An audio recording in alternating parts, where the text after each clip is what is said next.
ሁላችሁም እንደምታውቁት የመፍጠንና መፍጠር አስፈላጊነት ኢትዮጵያ ውስጥ አሁን በግልጽ መታየት እየጀመረ ነው። በሀገር ደረጃ በሺ የሚቆጠሩ ፕሮጀክቶች አሉ። ከትናንሽ ስራ ጀምሮ ትላልቅ ስራዎች።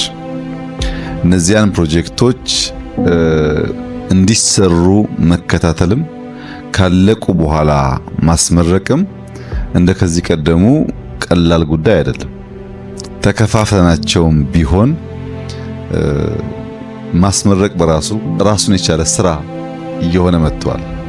በጣም በርካታ ፕሮጀክቶች እንድናስመረቅ ጥያቄ ይቀርባል። ግን ከፕሮግራም መጣበብ ጋር ተያይዞ እንቸገራለን። ግድብ ብቻ ብንወስድ በቅርቡ ሶማሌ ክልል አስመርቀናል፣ ህዳሴ አስመርቀናል፣ ወልመል አስመርቀናል።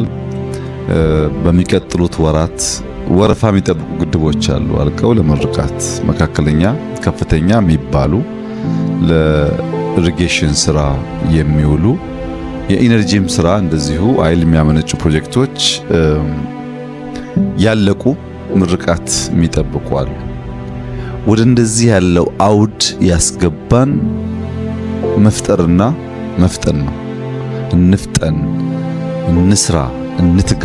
ከልፋታችን ውጪ የሚለወጥ ሀገር አይኖርም የሚለው እሳቤ በእጅጉ አግዟል።